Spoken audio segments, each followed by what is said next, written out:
So today we're at Gold Canyon Golf Resort, and this is Sidewinder number 2. So I choose Sidewinder number 2 to do some of my most putting work, mainly because we got a nice flat area here, and we got this really nice big hump here.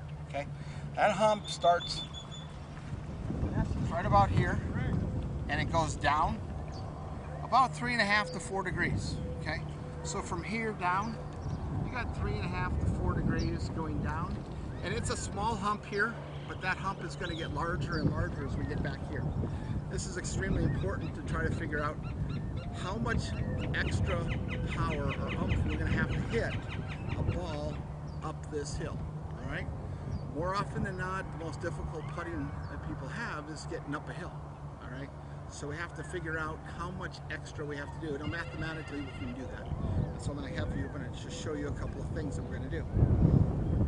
So one of the first things I always look at when I've got a hump and when I have a yardage book, which is what the whole session is on, is how do we use a green slope yardage book, is how much is this slope actually gonna, how much rollout. If I just drop a ball here, the ball in gravity is gonna cause it to go down a hill, okay? So you can see this is rolling about 3 steps, okay?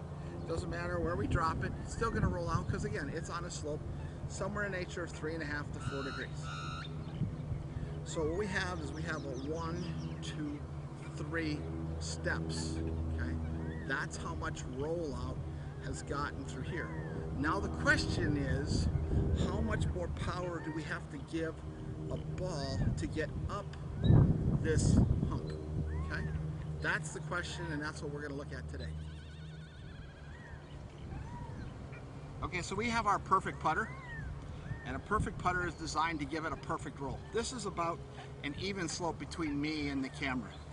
Okay, so I've kind of locked this down with a couple of tees to kind of give it so that it's not going to move. Now what I'm going to do is I'm going to baseline this for you on the gauge. There's a gauge on the side of this that's got numbers, anywhere from 1 to looks like 20 inches. So each increment is going to give us some extra distance, okay? So what we're going to do is we're going to give it an increment, first increment, we're going to give it, let's say, we're going to start at 1, okay? All right, you can see 1 is going to have a rollout of 1, 2, 3, 4, 5 steps. So a setting of 1 gets us 5 steps. As we go up the scale, it's going to go up this slope and we're going to get more. So I want to take this up to a 5. Okay? Naturally, you're going to get more. Here we go again, a 5. Okay? So 5 is going to have 1, 2, 3, 4, 5, 6. So 1 gave us 5, a 5 gives us 6. So let's go up to 9.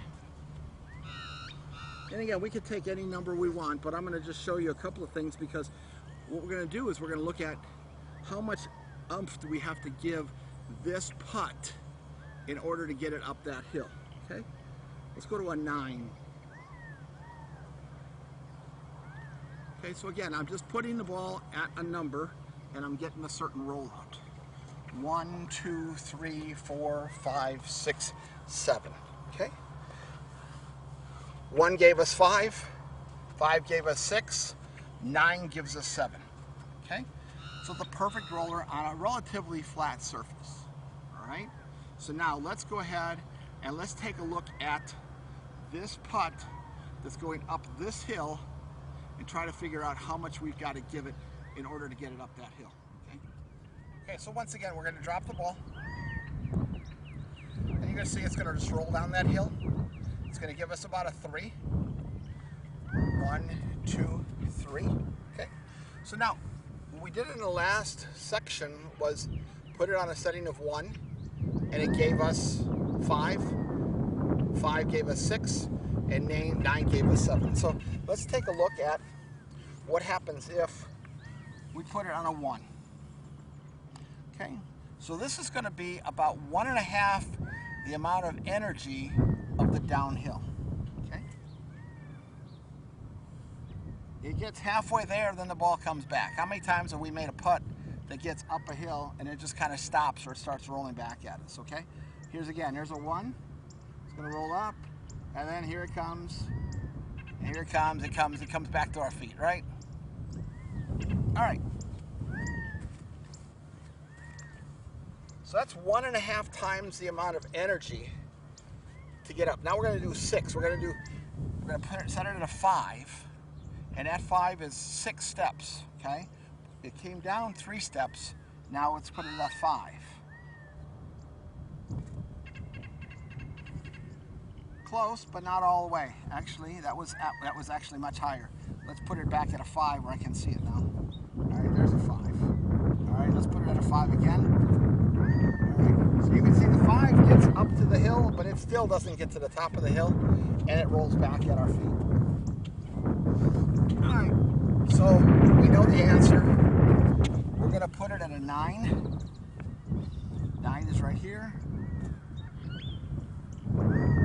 Okay, so this is almost 2.5 times the amount of energy to get up this hill.